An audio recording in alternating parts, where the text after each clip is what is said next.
There's not much to do.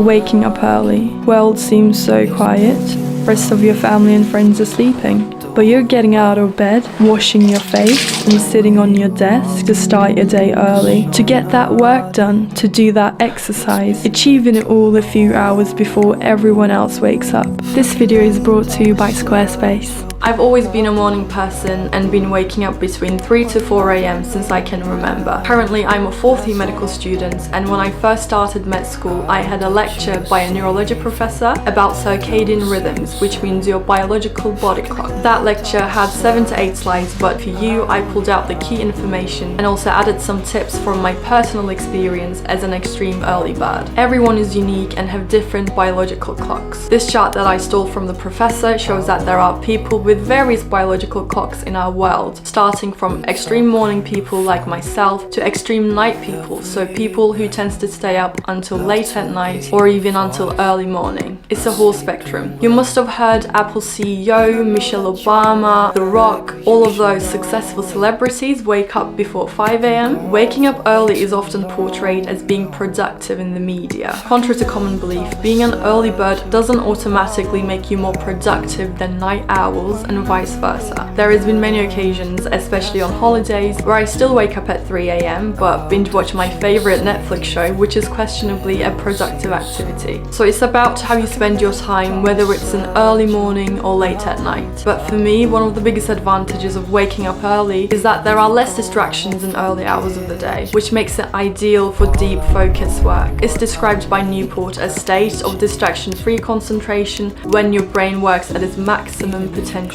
If you want to become more of a morning person, you can train your body clock, and here is how I wake up at 3 a.m. naturally without an alarm. Firstly, go to bed early. It sounds basic, but it is essential. Let's ask my flatmates about my sleep schedule, who's been witnessing me wake up and go to sleep throughout the year. Here I am with Clara, Lavi, as known as flatmate number 1. What? No! I'm flatmate number 1. Actual flatmate number 1. How is my sleep schedule like? Very odd. It's really weird. Only time I see Em is if I'm up in the morning for my breakfast, and that's when she has her lunch. We barely see you because you're asleep so early. We just hang out in the mornings. Do you know what time I wake up and go to sleep? Ooh, I think you wake up at like around 4 a.m. and about 6 p.m. I think you go to bed.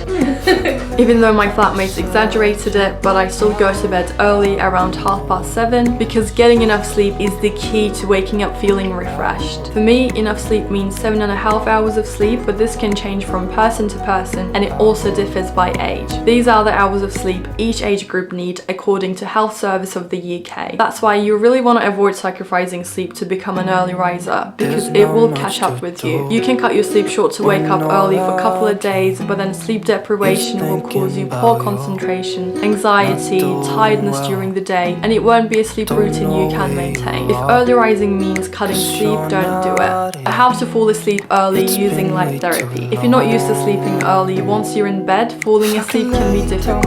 Reducing blue light exposure before bed is helpful. Studies found that warmer colored lights increase melatonin production, which is the sleep hormone of the body, the hormone which makes you more sleepy. To encourage my body to sleep, I make my LED lights warmer colored, so yellow, orange and red tones. If you don't have access to LED lights, then you can just make your room darker by dimming your lights. Also, less exposure to bright lights by reducing your screen time on your phone or on your laptop as you start winding down should help as well. I choose to just not bring my phone into my bed so I don't scroll on TikTok and Instagram aimlessly whilst I'm supposed to sleep. You can also make use of lights when you wake up in the morning. This is actually part of a treatment called light therapy in medicine, and it's used in patients with sleep disorders. You can create light therapy at home for cheap by just doing the opposite of what you do in the evening. So when you first wake up in the morning, make your lights cooler colored like blue or cool white, or you could just make your room brighter by turning on your lights, and it helps you feel more energized and alert during the day. morning routines and waking up with a plan. Having a goal and a plan motivates you and makes it easy to get up. So understand why you want to wake up early in the first place.